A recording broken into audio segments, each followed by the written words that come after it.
मेरो चाक गाँड मस्किसक्यो, सब अङ्गबाट पसिना छुटाइसक्यो। यसको दुलो ठुलो भएर होला यसको हैन, मलाई एकदम मन पर्छ।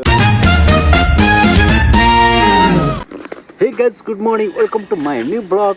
म छु अहिले एकदमै प्राइम लोकेसन, मेरो प्राइम बाइक जोगी बाइक टिभीएस रोनिनको साइडमा छु भने ठ्याक्कै यताबाट चाहिँ झोरझर्ना जान्छ, यताबाट चाहिँ ग्यान्डी हस्पिटल टोखा जान्छ हैन। मलाई एकदमै जोगी बनायो, टेन्सन बनाएर म शीतलमा बस्न बाध्य बनायो अहिले बाइकले। मेरो चाक गाँड मस्किसक्यो, सब अङ्गबाट पसिना छुटाइसक्यो, तर यसको क्लच प्लेट गयो हैन। यसको यसको कम्पनीको मालिकहरूले चाहिँ मलाई रेस्पोन्स नै दिएनन् साथीहरू। क्लच प्लेट गयो तपाईँको, अब त्यो चाहिँ वारेन्टीमा कभर हुँदैन, तपाईँ आफै चेन्ज गर्नुपर्छ सर भनिसक्यो। के गर्ने साथी, धोका दियो नि मलाई यो बाइकले दिन दुःख दिइसकेको साथीहरू। मलाई यति धुगुल्दा हैरान भइसक्यो यो गालो हैन। यो गालोबाट ट्याक्क धुगुल्दै आएको यस्तो अवस्था भएको छ। म अहिले शीतल छ कि यहाँनिर, शीतलमा बसिरहेको छु हैन। तपाईँले कसैले यो टिभीएसको रोनिन बाइक किन्ने सोचाइ गर्नुभएको छ भने नकिन्नुहोस्। तपाईँ एकदम बुद्धिमानी मान्छे भने नकिन्नुहोस्, पैसा धेरै छ कहाँ फालो भन्नुभएको छ भने किन्नुहोस्। आज म सत्य बोल्छु, सत्य बाहेक अरू केही पनि बोल्दैन। आज मैले टिभीएसको जेन्युन रिभ्यू दिन्छु है तपाईँलाई।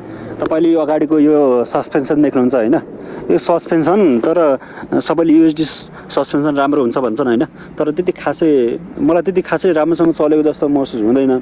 अनि मलाई अर्कै सबैभन्दा मनपर्ने कुरा चाहिँ यसको एक्जस्ट नोट के, यसको दुलो ठुलो भएर होला यसको होइन, मलाई एकदम मनपर्छ। एकदमै साउन्ड चाहिँ यसको चाहिँ बेस साउन्ड हुन्छ नि, बेस साउन्ड चाहिँ एकदमै राम्रो छ।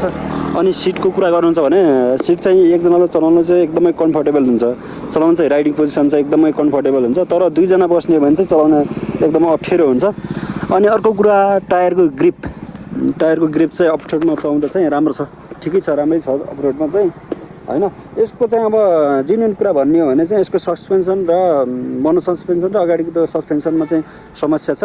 अनि तपाईँको क्लच प्लेटहरूको धेरै समस्या छ, क्लच प्लेट गइरहेको छ। यो बाइक किन्दै हुनुहुन्छ भने यसको मूल्य पर्छ ठ्याक्कै एक्ज्याक्ट भन्नुपर्दा तपाईँको 4,29,999 पैसा, 4,29,999 रुपैयाँ।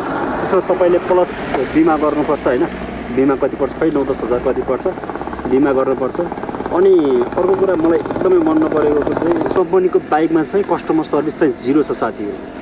पहिला बाइक लिँदा त चिया खानुहुन्छ कि सर, पानी खानुहुन्छ कि भन्ने, तर अहिले बाइक बिग्रेर यस्तो गाड मस्किँदा भने कन्ट्याक्ट नगर्ने। मलाई वारेन्टीको कुरा त परै जाओस्, आएर सर बाइक बनाइदिनु न भन्दाखेरि तपाईँ गाँड मस्काएर ल्याउनु सर, हामी त आउन भ्याउँदैन भन्ने कुरा आयो। अनि अर्को कुरा नेगेटिभ पोइन्ट भनेको यो बाइकको तपाईँ 225.9 सीसी कति हुँदो रहेछ नेपालमा, यसको ट्याक्स पर्छ 12,500 रुपियाँ। तर अरू 220 अरू बाइक हुन्छ नि 224सम्मका सीसीहरूको बाइकहरूमा चाहिँ 6500 कर पर्छ।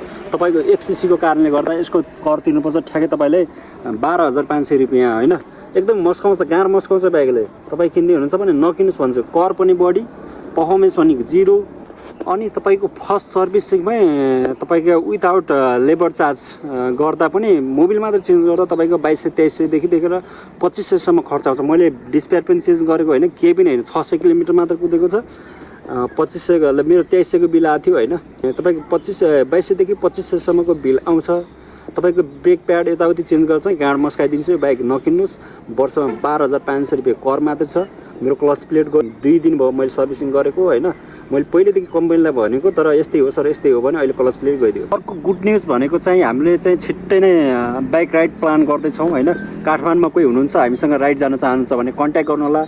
डिस्क्रिप्सनमा चाहिँ मैले कन्ट्याक्ट राखिदिएको छु, त्यहाँबाट चाहिँ कन्ट्याक्ट कन्ट्याक्ट गर्नु होला। र हामी बाइक राइड प्लान गर्दैछौँ सटरडेको लागि। लाग्छु म माथितिर गाँड मस्काउँदै मेरो जोगी बाइकलाई लान्छु माथितिर होइन। अब नेक्स्ट भिडियोमा भेटौँला। अब हामी सटरडे चाहिँ राइड प्लान गर्दैछौँ। By by.